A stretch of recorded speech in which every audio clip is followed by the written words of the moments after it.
사랑하는 성도 여러분, 우리는 사도행전 9장 1절을 통해서 교회 역사에 아마 예수님 다음으로 가장 중요한 사건을 접하고 있는지도 모를 정도로 초대교회 큰 하나의 어떤 회심의 사건을 우리가 봅니다.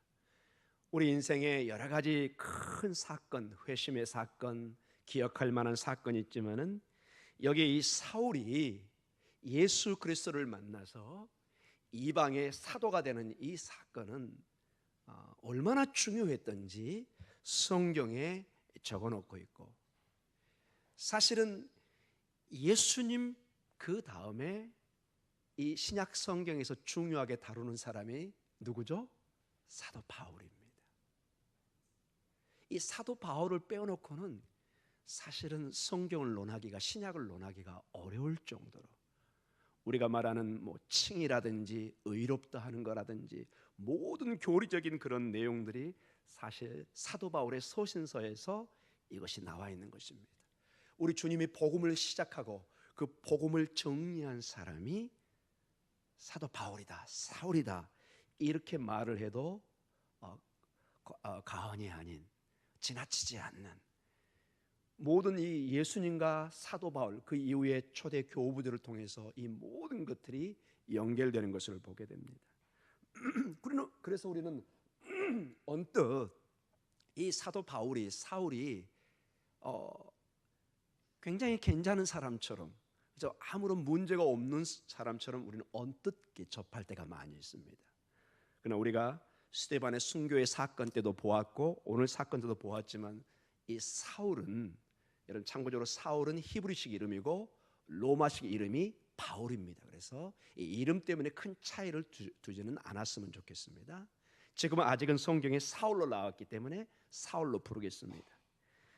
이 사울은 정말로 교회의 핍박자였습니다.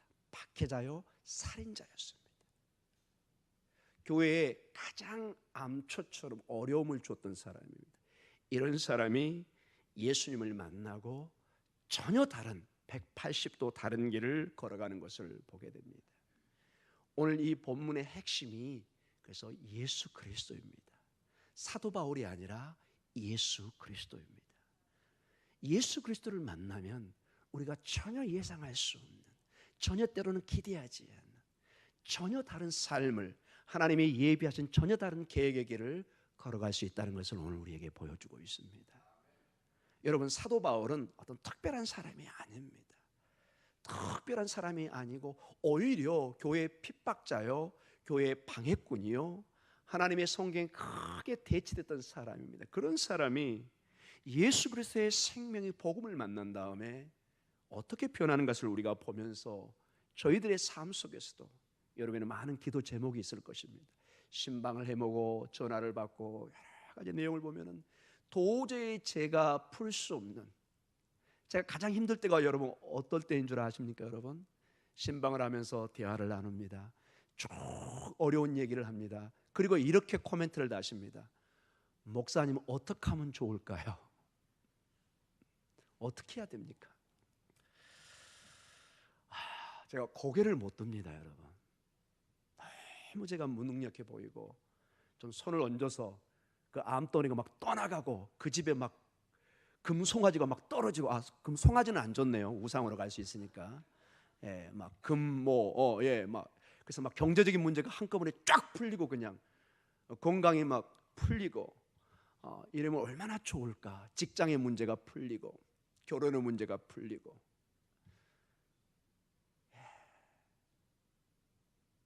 근데 하나님은 그런 능력을 저에게 주시지 않으셨습니다. 여러분, 어떻게 해야 되겠습니까? 그분의 질문이 오늘 우리에게 동일하게 주어집니다. 우리의 기도 속에 하나님 앞에 기도합니다. 하나님, 어떻게 하면 좋습니까? 저에게 이런 위기와 어려움이 닥쳐오고 있습니다. 저 개인적으로 가정에, 제 남편에게, 제 자식에게, 제 직장에 이런 어려운 문제가 있습니다. 들어보면 정말 앞이 캄캄할 때가 있습니다. 어쩌면 저 집에 저렇게 어려움만 쌓여갈까? 설상가상이란 말 있죠, 여러분. 더욱더 어려운 문제가 가해지는 그런 모습을 볼 때, 저는 이 모습, 오늘 그런 말씀을 또 신방과 이 말씀을 묵상하면서 때로는 굉장히 제가 이렇게 침체되는 걸 느낍니다. 제가 이 목회길을 이제 담임으로서 가면서 부목사 때 느끼지 못했던, 교수 때 느끼지 못하는 굉장한 한 가지 특징이 뭐냐, 성도들의 어려움을, 아픔을 들으면은 굉장히 저도 어떨 때는 같이 아프다는 거예요. 같이 몸에 막 피곤이 오고 답답해지고. 그래서 여러분, 용왕산을 가는 건 굉장한 저에게 얼마나 어떨 때는 감사한지 모르겠어요. 왜냐, 용왕산 가서 이렇게 돌면서 얼마나 제가 힐링을 느끼는지. 용왕산 올라가면 이제 우리 교회도 보이고 전체 목동, 2동, 3동, 4동 다 보이죠. 수많은 사람들이 있고 거기에 수많은 고민하는 사람들, 우리 성도들도 이 틈바구니 속에 살아갈 텐데, 주님이 축복하지 않으면 우리 성도들은 살 수 없습니다. 저는 그 능력을 가지고 있지 않습니다. 여러분도 그 능력이 없습니다. 오늘 다시 말씀을 통해서 보면 사도 바울이 만났던 그 예수님을 그래서 우리는 만나야 됩니다. 그 예수님이 정말로 광야에 구름기둥과 불기둥, 하나님의 임재가 소중하듯이 거기에 만나와 메추라기, 그 생명의 물이 소중하듯이 우리의 삶에, 우리가 절망으로 가까워질수록, 어려울수록, 난관에 부딪힐수록, 한계에 부딪힐수록 그 한계 너머에 계신 하나님, 하나님의 은혜, 하나님의 생명, 하나님의 구원, 하나님의 소망, 이것이 얼마나 귀한지 모르겠습니다. 그래서 제가 목회를 하면서 점점 느끼는 게 뭐냐면은, 이것을 깨달아가는 것이 우리의 신앙이구나. 내 힘으로, 내 뜻으로. 여기 사도 보면요, 1절에 살기가 등등하여, 아주 막 패기가 넘칩니다. 자기가 막 역사에 하나님의 영광을 드러낼 것 같고, 막 힘을 낼 것 같고, 막 어마어마한 하나님의 열심으로 일한 것 같고, 위협과 살기가 등등한데, 나중에 보니까 이것이 가장 주님을 핍박하는 길이라는 것을 나중에 알게 됩니다. 마치 우리의 삶이 우리의 힘으로, 우리의 능력으로 살 것처럼 때로는 나아가지만은 전혀 하나님을 기쁘게 하지 못하는, 여기 보면 오늘 이제 구체적으로 본문을 보면서 보겠지만은 큰 두 길이 나옵니다. 큰 그 두 길, 거기에서 어떤 길을 선택할 것인가, 그리고 어떻게 이 한 길을 선택해서 우리가 구원의 길, 생명의 길, 소망의 길로 갈 것인가. 전체적인 이 사도 바울이 주님을 만나면서 우리에게 주는 큰 도전입니다. 여러분과 저에게 큰 거울처럼 우리의 삶을 한번 이렇게 비춰보게 하는 그런 모습을 보게 됩니다. 자, 서두에 우리가 살펴본 것처럼 사도 바울은 어떻게 보면 형편없는 교회의 박해자가 주님을 만나서 전혀 상상할 수 없는 회심의 사건이 이루어지는 것을 보게 됩니다. 마치 무서운 맹수와 같은 그가, 성도들을 죽이고 잡고 핍박했던 그가 전혀 새로운 사람으로 변해가는 모습, 거기에 결정적인 그 힘이, 원동력이, 계기가 무엇인지를 우리가 살펴보면서 이 복음의 능력이 우리가 생각하는 그 차원을 넘는다는 것을, 우리가 생각하는 우리의 한계, 우리의 이성을 전혀 초월하는 그러한 새로운 차원의 그러한 내용인 것을 우리가 살펴보면서 오늘 새롭게 우리가 이 말씀을 통해 도전을 받기를 원합니다. 자, 오늘 이 본문은 9장 1절과 2절로부터 시작됩니다. 우리 같이 한번 읽어볼까요? 사울이 주의 제자들에 대하여 여전히 위협과 살기가 등등하여 대제사장에게로 가서 다메섹 여러 회당에 가져갈 공문을 청하니, 이는 만일 그 도를 따르는 사람을 만나면 남녀를 막론하고 결박하여 예루살렘으로 잡아오려 함이라. 아멘. 자, 1절과 2절에 보면은 사도 바울이 위협과 살기가 등등해서, 그는 정말 율법에 열심이었고 본인 나름대로는 정말로 유대교를 위해서, 이스라엘의 역사에 나타난 그 하나님을 위해서 그 이단과 같은, 연병과 같은 그 나사렛 그 잔당들을 잡아서 하나님의 열심을 보여야 되겠다. 그리고 대제사장에서 그 허락을 받아서 이제 여러분 2절을 가만히 한번 봐보세요. 2절 천천히 한번 다시 읽어볼까요? 다메섹 여러 해당에 가져갈 공문을 청하니 이는 만일 그 도를 따르는 사람을 만나면, 여기서 뭐라고 나오죠? 그 도, the way입니다. 정관사 더가 붙어 있고 way, 그 길입니다. 여기서 그 도로 나와 있는데 헬라어 원문은 뭐로 나온다고요? 그 길, 길입니다. 길. 마주 주님께서 나는 길이요 진리요 생명이다 말씀할 때 그 길, 우리는 이걸 도로 얘기하죠. 도, 어떤 진리로 인도해 가는 도의 길이다, 도인이다, 그걸 말하는데 여기서는 원래 뜻이 그 길입니다. 길. 여기서 그 길은 어떤 길일까요? 예수를 믿고 따르는 그 사람들을 말하는 것이죠. 이 정관사를 붙여서 이게 보통 길이 아니라 그 길입니다. 그 길, 그 도, 그 도를 따르는 사람을 만나면 뭐 하죠? 남녀를 막론하고 결박하여 예루살렘을 잡아오려 합니다. 여기서 그 길은 예수를 따르는 길, 그 도인 것을 확실히 알 수가 있습니다. 자, 근데 여러분, 여기서 그가 핍박하고 죽이기까지 하는 그 사람들이 그 도, 그 핍박의 대상이 그 도를 따르는, 그 길을 따르는 사람인데 이게 예수를 따르는 신앙이 있는 것을 알 수 있는데, 여러분 3절에 이렇게 내용이 연결되고 있습니다. 3절 같이 읽어볼까요? 사울이 길을 가다가 다메섹에 가까이 이르더니 호련히 하늘로부터 빛이 그를 둘러 비추는지라. 아멘. 자, 그 길을, 그 도를 믿는 사람, 따르는 사람을 잡아서 감옥에 가두기도 하고 죽이고 핍박하기 위해서 가면서 이 사도 바울도 어떤 길을 가고 있습니다. 3절에 사울이 뭐를 가다가요? 길을 가다가.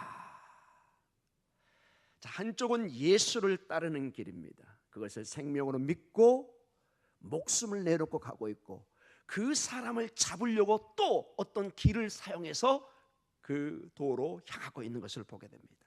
여기서는 다메섹으로 향해서 길을 가고 있습니다. 저는 이 말씀을 보다가 이 두 길이 이렇게 대조가 됐습니다. 두 길이 보였습니다. 하나는 힘이 없고 때리면 맞고 죽으면 죽음을 당하고 감옥에 갇히고 스데반처럼 돌에 맞아서 순교하는 그 바로 앞장에 스데반의 순교의 사건이 나오잖아요. 아무런 희망이 보이지 않는, 세상에 전혀 능력이 없는 그 길, 그 도의 길이 있고, 여러분 이 사도행전이 이 써있는 이 시대는요 아주 초창기입니다. 지금처럼 막 수억, 수십억이 예수를 믿고 국가적으로 보호를 받고 그런 때가 아니에요. 이때는 어느 때라고요? 믿으면 이런 사울 같은 사람에게 돌에 맞아 죽고 감옥에 갇히고 그냥 온 가족이 추방당하고 살벌할 때입니다. 심각하게 위협을 당하는 그런 때라는 것을 우리가 이해를 해야 됩니다. 사울도 세상도 어떤 길을 갑니다. 여기 두 길이 보입니다. 한 길은 예수를 따르는 길, 예수님을 따르는 도의 길, 고난의 길, 순교의 길, 아무런 희망이 보이지 않는 길처럼 보이는 그 길입니다. 다른 한 길은 살교와 위협과 힘이 등등한 길입니다. 그것을 믿으면, 그 길을 따르면 힘을 얻고 권세를 얻고 큰 성공의 길처럼 보입니다. 막 제사장들이 막 허락정도 써줍니다. 왜? 힘있고 모든 사람들이 동의하는 그 길이기 때문에 다 찬성해 주는 길이고 핍박이 보이질 않습니다. 오히려 도와주는 길입니다. 세상의 야망과 위협과 살기가 등등한 길로 나옵니다. 근데 여러분, 우리 주님은 이미 요한복음 14장 6절에 아무도 그 길을 알아주지 않을 때, 심지어는 사도 바울처럼 이렇게 핍박과 조롱과 환난의 길이 주어진 그 상황 속에서도 주님은 한 번도 꺼리낌 없이 이렇게 말씀하십니다. 요한복음 14장 6절입니다. 우리 같이 한번 읽어볼까요? 요한복음 14장 6절입니다. 같이 읽습니다. 예수께서 이르시되 내가 곧 길이요 진리요 생명이니 나로 말미암지 않고는 아버지께로 올 자가 없느니라. 아멘. 여러분 이 말씀을 가만히 봐보세요. 예수님은 아무것도 가진 것도 없습니다. 나사렛에서 온 사람입니다. 얼마나 나사렛이 형편없던지 사람들이 에이? 나사렛? 무슨 선한 게 거기서 나온다고. 여러분 가끔 우리도 이 지역에 따라 약간 좀 그런 따지는 게 있죠. 여러분 목동 그러면 좀 와 뭐 하는데 이상한 데 얘기하면 이상하게 생각하는 데가 있죠. 예. 더 이상 얘기하지 않겠습니다. 혹시 이게 방송으로 나갈 수 있기 때문에. 지역에 따라 사람들을 차별할 수도 있습니다. 거기 뭐 교육열 별로 뭐 이렇게 막 따지고. 이 나사렛은 사실은 별로 의미를 주지 않았다. 예루살렘 와우 뭐 이러겠죠. 로마 와우, 서울 와우. 예, 지방 저기 어디서 오면은 어디죠? 묻대. 제가 91년에 갔을 때 약간 변하겠는데 여러분 외국 갈 때 처음에 코리아 그러면 코리아? Where is that? 어디 있냐고. 처음에 물으면 사람들이 주로 중국 사람이나 Are you Chinese? Are you Japanese? 세 번째 와야 겨우 Are you Korean? 뭐 이렇게 나옵니다, 여러분. 별로 기분 안 좋습니다, 여러분. 저는 한국이 그렇게 90년대에 그렇게 낮게 평가된 줄은 몰랐습니다. 우물 안에 개구리였죠. 지금은 그러지 않을 거라고 저는 믿고 있는데. 근데 여러분 제가 이걸 이렇게 강조하는 게 주님은 어떠한 구김살 없이 I am the way, I am the truth, I am the life. 오직 하나님만 쓰는 이 단어를 씁니다. 이 표현이 여러분 오직 구약에 하나님만 쓰는 단정적인 표현입니다. 왜 이게 여러분 중요할까요, 여러분? 본인이 진리가 아니고 생명이 아니고 길이 아니면은 여러분 무언가 자꾸 과장시킵니다. 여러분 가만히 봐보세요. 세상에 거짓말을 하는 사람일수록 말이 많고 설명이 많아요. 죄송합니다. 설명 많이 하는 사람이 다 거짓이란 뜻은 아닙니다. 제 말을 오해해서 듣지는 마시기 바랍니다. 그러나 확신이 있는 사람, 이거는 정말로 나는 목숨을 내놔도 확신한다. 이거는요 단호합니다. 얼굴을 딱 보면요 단호합니다. 여러분 이 경찰 많이 하신 분들이 그것으로 많이 판단한다고 그러네요. 저는 자세히는 모르지만은 저희 집안에 경찰 공문에서 제가 잠깐 들은 게 있습니다. 이렇게 조사를 보면은 사람 보면 대충 판단할 수가 있대요. 거짓말하는 사람하고 진짜 이 말을 하는 사람들이. 정말 그걸 속일 수도 있겠지만은 이 정말로 이 진실한 사람들은 아주 단호하게 정말 나를 차라리 죽이시오 이렇게. 여러분 옛날에는 자기 진리를 증명하기 위해서 목숨을 내놓은 사람도 있었잖아요. 그런 식으로. 여러분 이 진리를 놓고 주님은 다른 많은 설명을 하지 않습니다. 예수님의 이 진리의 말씀이 단순합니다. 나는 길이요 진리요 생명이요. 왜냐? 이것이 진리이기 때문에 그렇습니다. 이 예수님이 길이요 진리요 생명입니다. 나로 말미암지 않고는 아버지로 올 자가 아무도 없다고 합니다. 아주 담백하게 그러나 단호하게 선포됩니다. 사랑하는 성도 여러분, 우리가 두 길을 보고 두 길을 따로 이렇게 가는 이 세상의 모습을 봅니다.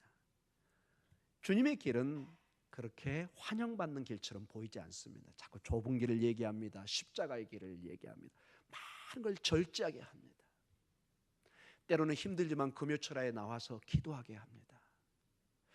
저는 여러분 외국에 제가 있으면서 크게 한국교회가 큰 한 가지 제가 반드시 우리 한국교회가 지켜야 되고 가장 자랑할 만한 것이 무엇이냐?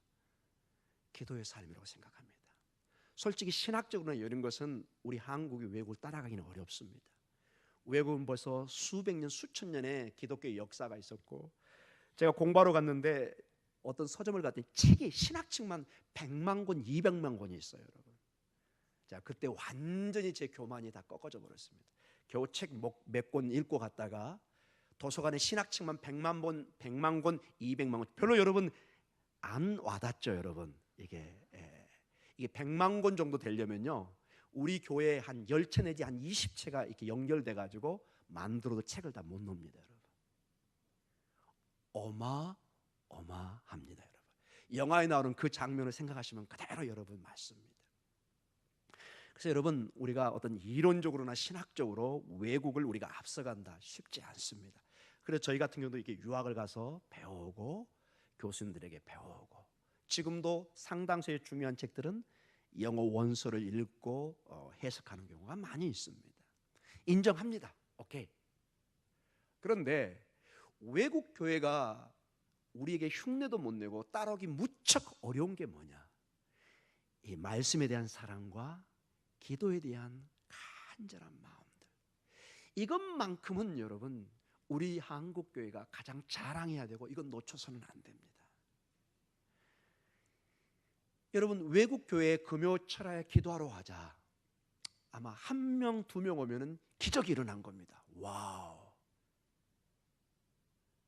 지금 우리 교회는 기적이 몇 번 일어나야 될 지금 현상입니다. 지금. 여러분, 어떤 교회는 새벽에 수천 명씩 모이는 교회도 여러분 알고 계시잖아요. 이건 보통 일이 아닙니다. 기도를 통해서 하나님의 역사를 체험받고, 기도를 통해 교회와 내 가정과 나라가 산다는 것을 강력하게 믿습니다. 이거는 여러분 이론적으로 설명한다고 될 일이 아닙니다. 여러분의 마음이, 제 마음이 성령에 의해서 이게 동해져야 됩니다. 여러분, 외국이, 서구 사람들이 이론이 부족해서 그걸 못할까요? 그게 안 되는 것입니다.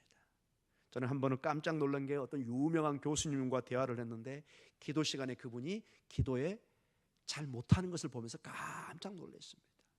기도를 못하세요. 기도를 그냥 커피만 쭉쭉 마시면 뭐 이러고만 계시고, 막 우리처럼 막 뜨겁게 주여, 여러분 우리처럼 막 주의 이름 불고 그러잖아요. 난리 납니다. 외국에서는 이게 뭔 일인가, 막 저기 막 신고 들어갈 겁니다. 여기 큰일 났다고 막 이런 식으로. 우리 한국교회 특별합니다. 주의 3창, 1창 우리 한국교회만 주로 있습니다. 그래서 어떤 분은 주의 3창이 신학적으로 틀렸다고 막 주장하려고 하는 사람도 있어요. No, 이건 신학적으로 생각하면 안 됩니다. 그저 열심히 부르고 우리 만세 3창 하듯이 이렇게 부르는 것입니다. 이걸 꼭 신학적으로 따져가지고 잘 되니 못 되니 저는 그걸 따질 문제가 아니라고 생각합니다. 만세 3창하고 많이 닮았다고 세상적인 방법을 가졌다고 그러는데 저는 그렇게 받아들이고 싶지 않습니다. 우리의 열심으로 우리가 주의 이름을 부르고 간절히 나가는 것, 저는 적극적으로 추천하고 싶습니다. 사랑하는 성도 여러분, 우리 목동중앙교회가 50년의 역사 속에서 앞으로 계속 반드시 붙잡아야 되는 것이 주의 복음과 동시에 이 기도의 삶, 하나님 앞에 간구하는 삶, 여기에 단순히 외쳐지는 나는 길이요 진리요 생명이요, 이 주님 앞에 매어 달리는, 주님, 난 주님 없이는 살 수 없습니다. 여러분, 기도가 왜 중요할까요? 왜 중요할까요, 여러분? 우리 주님이 보여주신 중요한 모범이기 때문에 그렇습니다. 우리 주님은 하나님이시기 때문에 기도가 필요 없음에도 불구하고 결정적인 순간에 항상 기도했던 모습을 보여줍니다. 즉, 기도에는 어떤 신비한 것이 있다는 것입니다. 우리가 이해할 수 없는, 우리의 이성과 어떤 것으로 설명할 수 없는 신비한 일이 있는데, 그게 뭐냐? 하늘과 땅이 만나는 역사가 이루어집니다. 계시록 5장과 8장이면 우리 기도가 향처럼 아버지의 보좌로 올라갑니다. 즉, 아버지의 보좌를 흔들어 놓습니다. 여러분, 누가 감히 전능하신 하나님의 보좌를 두드릴 수 있을까요? 불가능합니다. 그런데 성도의 기도가 아버지의 보좌에 상달됩니다. 우리의 예배와 이 기도는 하나님이 주신 신비 중의 신비입니다. 사랑하는 성도 여러분, 특별히 금요철야를 깨우시고 나오시는 여러분의 삶에 이 놀라운 체험과 간증이 넘쳐나기를 기도합니다. 오늘 기도하면 당장 응답이 없어 보일지 모르지만 하나님은 반드시 응답할 줄 믿습니다. 이것은 여러분의 삶이 충분히 간증할 수 있는 내용입니다. 제 삶에도 수많은 삶이 기도로 와 있는 것을 저는 도저히 부인할 수 없는 너무나 명확한 일들을 너무 많이 체험하고 오고 있습니다. 사랑하는 성도 여러분, 세상의 멸망의 길을 걷고 있지만은 그들은 전혀 모릅니다. 사도 바울은 아직도 이 상태에서는 모르고 있습니다. 살기가 등등하고 그 길이 하나님의 길이요, 세상의 영광이요, 야망의 길이요. 그래서 그 길을 열심히 걸어가고 있는 것을 봅니다. 미처 그 도가 안 보입니다. 자, 이러한 상황 속에서 3절과 5절로 오늘 이 내용이 연결됩니다. 우리 같이 한번 읽어볼까요? 3절부터 사울이 길을 가다가 다메섹에 가까이 이르더니 호련히 하늘로부터 빛이 그를 둘러 비추는지라. 땅에 엎드려져 들음에 소리가 있어 이르시되 사울아 사울아 내가 어찌하여 나를 박해하느냐 하시거늘 대답하여 주여 누구시니까 이르시되 나는 내가 박해하는 예수라. 자, 여기에 놀란 만남과 신학적인 특징이 나옵니다. 여기서 여러분 유대교와 우리 기독교가 완전히 갈라지는 역사가 하나가 나옵니다. 사도 바울은 유대교의 대표입니다. 여호와 하나님의 임재만을 생각한 사람, 그 어떤 다른 신도 생각해 본 적이 없습니다. 그런데 오늘 3절에 하늘로부터 빛이 호련히 임하는데 이 빛이 얼마나 강한지 나중에 기록을 보면은 다른 게 보이지 않고 그 빛밖에 안 보입니다. 여러분 낮에 밖에 나가서 가장 밝은 빛이 뭐죠? 태양이죠. 여러분 태양을 능가할 수 있나요? 여러분 불가능하죠. 여러분 태양이 가장 밝은 빛, 이 태양을 능가하는 눈이 부시게 하는 어떤 빛의 존재가 있습니다. 이 구약에서는 이 빛의 임재는 여호와 하나님의 현현으로 대부분 생각합니다. 마치 신의 산에 임했던 그 하나님, 여호와 하나님의 임재입니다. 하나님께서 지금 임재했다는 증거로 이런 빛으로 표현합니다. 근데 여러분 여기 5절을 한번 봐보세요. 여러분 4절과 땅에 엎드려 들음에 소리가 있어 이르시되 사울아 사울아, 헬라어로 히브리어로 부르기 시작하면 내가 어찌하여 나를 박해하느냐 하시거늘. 자, 하나님의 음성이 들립니다. 그때 5절에 대답하여 주여, 큐리오스, 주여. 이 사도 바울은 즉시 이게 주님인 것을 압니다. 하나님이신 것을. 주여 누구시니까 묻습니다. 이르시되 나는 내가 박해하는 뭐라고 그러죠? 예수라. 예수라. 자, 여기 봐보세요 여러분. 빛의 강력한 임재는 여호와 하나님의 임재입니다. 근데 신약이 와서 오늘 사도 바울이 사울이 본 그 여호와 하나님은 사실 누굴 본 거죠? 예수님의 얼굴을 본 것입니다. 구약의 그 여호와 하나님이 이제 누굴 통해서 나타나기 시작해요? 예수 그리스도를 통해서 역사하기 시작합니다. 이게 어마어마한 신학적인 변화입니다. 여러분. 이게 유대교와 우리 기독교의 큰 차이입니다. 우리는 구약의 하나님도 믿습니다. 성령님도 하나님으로 믿습니다. 예수 그리스도도 우리의 하나님으로 믿습니다. 근데 유대인들은 다른 걸 믿지 않죠. 오직 구약의 하나님만 믿는 건데 중요한 게 이 사도 바울에게 사울에게 큰 신학의 전환점이 일어나기 시작합니다. 한 번도 생각해 보지 못했던 그 여호와 하나님이 예수 그리스도 안에 이제 말씀으로 임재하기 시작합니다. 구약의 여호와 하나님이 예수 그리스도 안에 그 영광을 드러내기 시작합니다. 그래서 사도 바울은 나중에 예수님의 얼굴을 본 자는 하나님의 형상, 하나님의 영광을, 하나님을 보았다고 말씀하고 있습니다. 고린도후서 4장 4절에서 6절에 굉장히 중요한 신학적인 표현을 하고 있습니다. 우리 같이 한번 읽어볼까요? 고린도후서 4장 4절에서 6절입니다. 같이 읽습니다. 그 중에 이 세상의 신이 믿지 아니하는 자들의 마음을 혼미하게 하여 그리스도의 영광의 복음의 광채가 비치지 못하게 하매니 그리스도는 하나님의 형상이니라. 우리는 우리를 전파하는 것이 아니라 오직 그리스도 예수의 주 되신 것과 또 예수를 위하여 우리가 너희의 종된 것을 전파함이라. 어두운 데 빛이 빛이라 말씀하셨던 그 하나님께서 예수 그리스도의 얼굴에 있는 하나님의 영광을 아는 빛을 우리 마음에 비추셨느니라. 아멘. 그리스도의 얼굴에 하나님의 영광이 있다는 것입니다. 즉 그리스도를 보면 누굴 봤다는 거예요? 하나님 아버지를 본 거예요.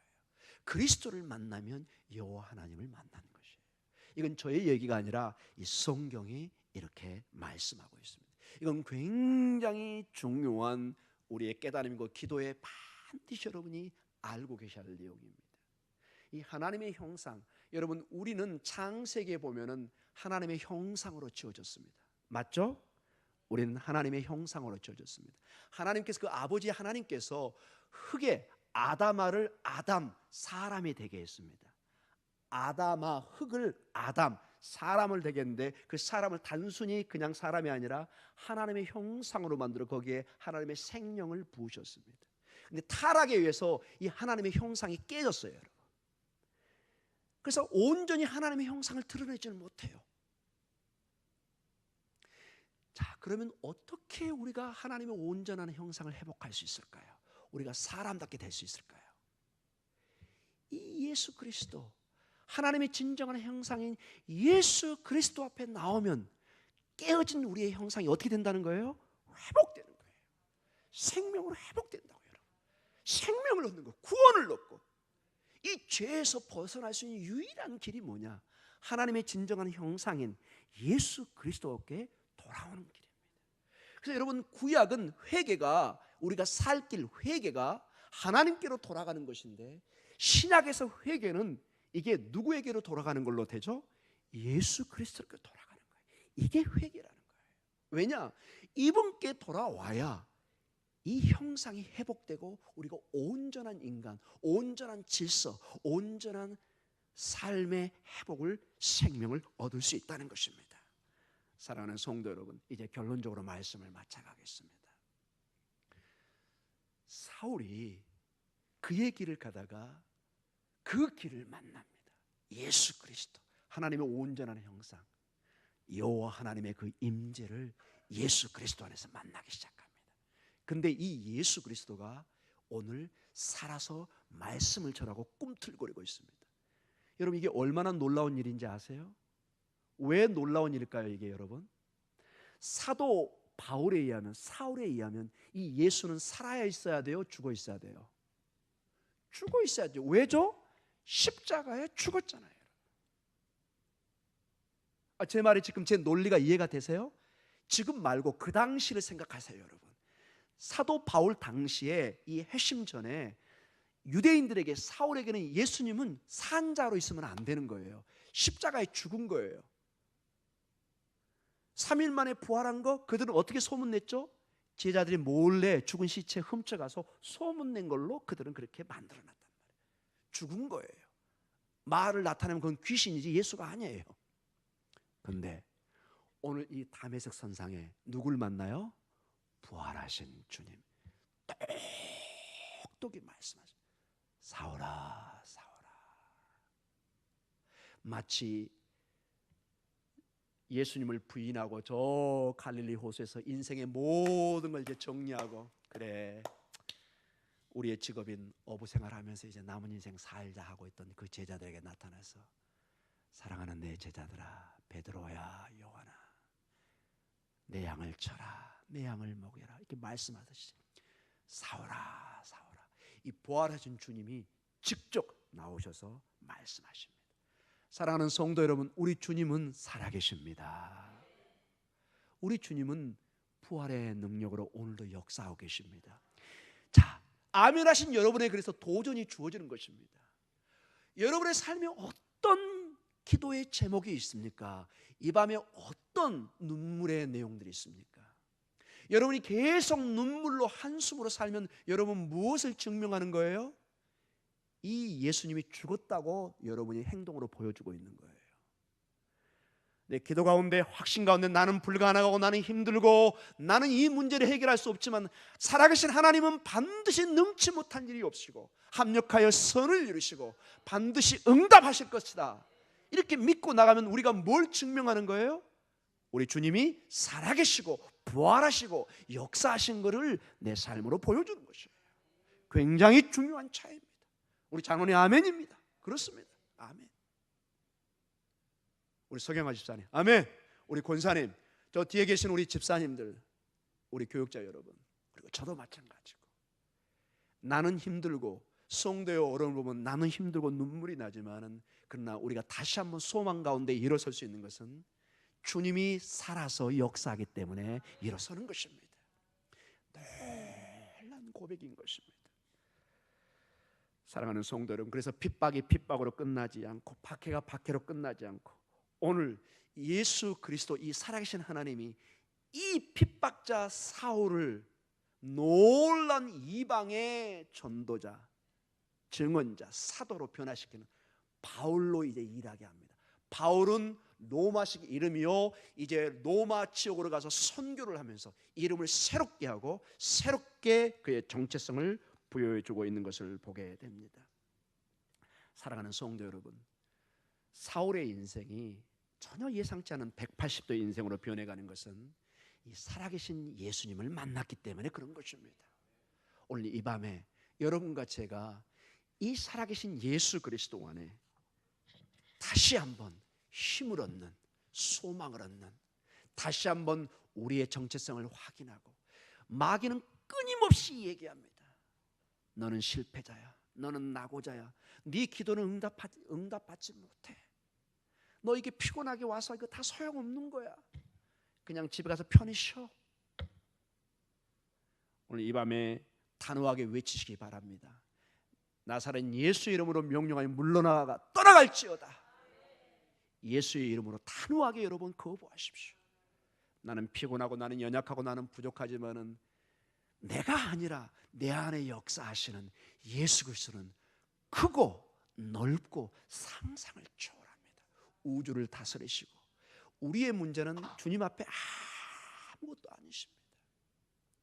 마치 그 메마른 대지에 한순간 하늘에서 비가 내리면은 상상할 수 없는 그 가뭄이 해결되는 것을 보게 됩니다. 성령의 단비가 내리면은, 성령의 역사가 이루어지면은 우리의 문제가, 우리의 기도의 제목이 하나님의 축복으로 변할 줄 믿습니다.